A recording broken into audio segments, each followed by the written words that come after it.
Hello and welcome to today's January 28th daily news report, as well as ongoing stimulus package information video. There's some really great stimulus information in this video, so stick with me to the very end. If you're a subscribed member of my community, then welcome back. On this channel, I keep you in the loop on what's really going on in Washington, D.C. with President Biden, the stimulus package, the U.S. economy, money, investing, and much, much more. All right, before I jump in, time is almost out. Make sure to sign up for the $15,000 cash giveaway Casey and I are doing, thanks to generous video sponsors. That will end in just a couple of days, and I'll make sure to leave a link below. Okay, earlier today, President Biden was scheduled to speak in a Pennsylvania town about his historic infrastructure bill. However, things got changed a little bit as a bridge near this town collapsed. Hopefully this bridge and all the other hundreds of bridges and freeways and roads and railways that need repairing will get access to the infrastructure bill money that was passed months ago, so that we never have a situation like this ever again. This money is supposed to give our country the upgrade she and her citizens deserve, while at the same time creating millions of high-paying jobs. However, so far, almost none of this money has been spent, even though that was passed months and months ago.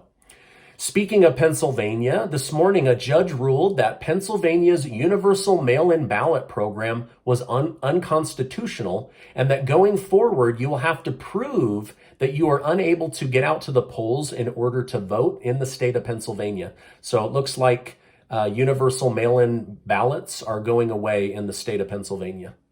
Progressive Democrats say they are taking a step back from being President Joe Biden's cheerleader.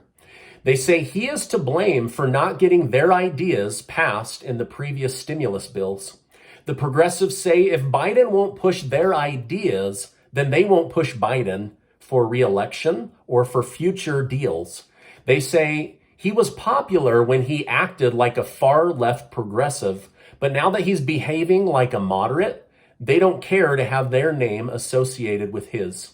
However, Biden has been a moderate Democrat his whole career, and the media is saying when he becomes too progressive, his numbers actually dwindle. So he's caught between doing what the majority of Americans want and doing what the progressives in office want. And so he's definitely caught between a rock and a hard place. Moderate Democrats responded by saying the country is more conservative and moderate than progressives want to admit. But the best course is to stick with the core principles of their voters and not give in to every progressive whim or idea that comes out. However, progressives clapped back by saying children are going hungry because of moderates, not because of progressives. Now, speaking of progressives, they are doubling down on their pressure to make President Biden pass a stimulus bill. Representative Pramila Jayapal said the urgency has never been greater for passing a sweeping climate change bill and a social spending package. She says negotiations must start again, and they must start again now. She also said public housing residents have endured devastating fires. The cost of insulin and other prescription drugs continue to crush working people, and parents are desperate for child care support. This desperately needed relief cannot be delayed any longer.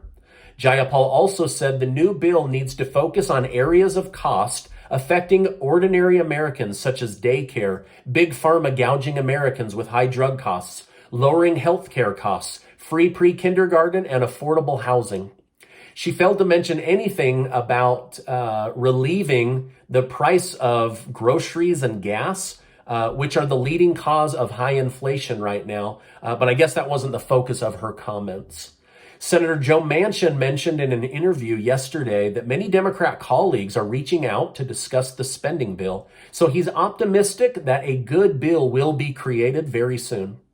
So far, not one Democrat, including President Biden, has mentioned reducing the green energy section of the Build Back Better bill. However, there is a lot in the news today about lowering the caps or the monthly payment on the child tax credit checks in order to make it fit the new stimulus bill budget, but they haven't even said what the budget is. In fact, Senator Clyburn of South Carolina said he's open to two avenues with the child tax credit check. He is open to reducing the number of families that get a check or the amount of money families get. Second, he said he's also open to making the child tax credit a standalone bill. He said Senator Joe Manchin should draft a simple child tax credit monthly check bill, get some sponsors, and push it to the Senate floor. As a standalone bill, it would get enough Democrat votes and would likely even get some Republican votes too.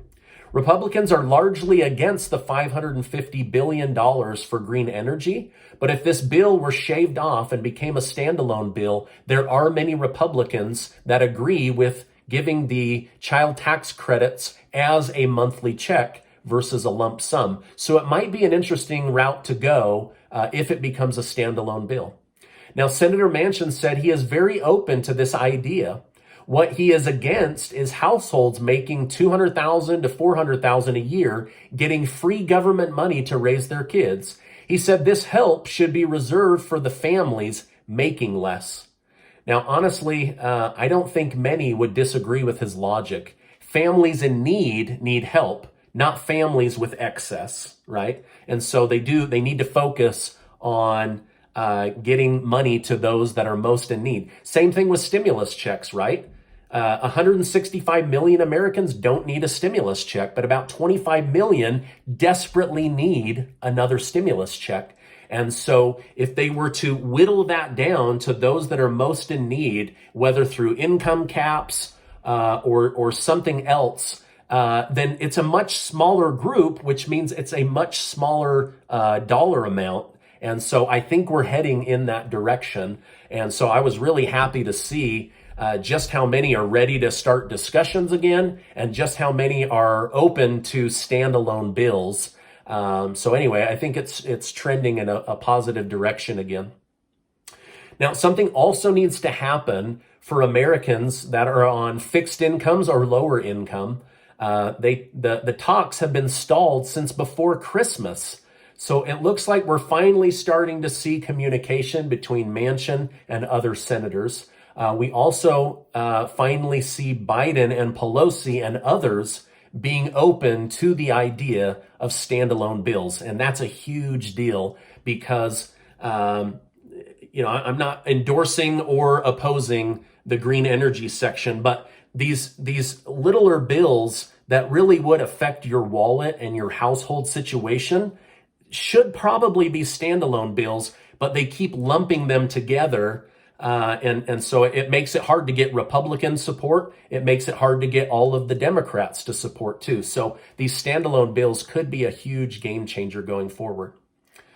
By the way, thank you guys so much for giving these videos a like. I really appreciate it. I just love bringing you guys the news.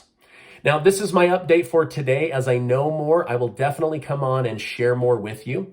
Before I go, I just want to remind you that a $15,000 giveaway is ending soon. I don't know if there'll be one next month. I don't know how high it will be. This is the biggest giveaway I've ever done, and I'm just so grateful to the amazing video sponsors that helped me in the month of January. Remember, 22 winners, 20 of you are going to get $250 in cash to do whatever you want. And one of you is going to get $10,000, $5,000 to keep and $5,000 to share with someone you love. We want to help you help someone you love. Now, before you go, I just want to remind you that you are amazing. I appreciate you being in my community, and I'll see you on the next video.